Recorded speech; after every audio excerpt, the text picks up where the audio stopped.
Alors, avant ce moment-là, il n'y avait eu aucune prise de parole officielle. Mais si, mais en coulisses. Seulement, vous allez comprendre.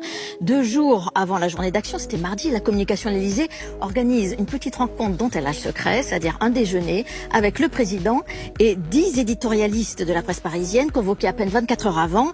Une rencontre en toute discrétion. Alors on y trouve Guillaume Tabar du Figaro, Dominique Seux de France Inter et des Échos, Françoise Fressos du Monde ou encore Nathalie Saint-Cric de France Télévisions. L'objectif de l'Élysée, c'est qu'Emmanuel Macron, disent-ils, la bonne parole, donne lui-même les éléments de langage aux 10 journalistes les plus influents de la presse parisienne, afin que la parole présidentielle infuse dans l'opinion et pourquoi pas l'influence. Mais il y a une condition de taille à ce déjeuner.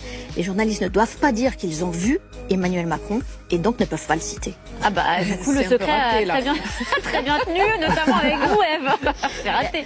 C'est vrai que c'était un secret de polichinelle et dès le lendemain matin, la newsletter politique qui s'appelle Politico dévoile l'existence de ce déjeuner confidentiel. Alors c'est fait avec subtilité. Ils disent, le chef de l'État ne se serait-il pas directement épanché auprès de nos confrères? Ça c'est drôle, le secret est évidemment inventé. 40 000 abonnés lisent cette lettre tous les matins. Et puis, autre preuve de cette rencontre, les propos du président sont repris dans la plupart des médias invités. En voici quelques traces. Sur le site de France Inter, qui dégaine le premier le soir même, le journaliste politique Yael Gauze publie un article, Mobilisation contre la réforme des retraites, avec cette phrase « Macron ne croit pas à la victoire de l'irresponsabilité ». Idem dans la matinale du Monde, où l'on retrouve cette même expression. Macron ne croit pas au blocage du pays ni à la victoire de l'irresponsabilité.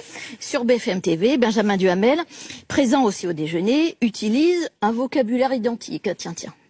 Côté exécutif, on explique qu'Emmanuel Macron ne croit pas à la victoire de l'irresponsabilité ni à un pays à feu et à sang, comprenez totalement paralysé. Voilà, victoire de l'irresponsabilité. Et parmi tout ça, les journalistes arrivent quand même à ne pas citer directement Emmanuel Macron.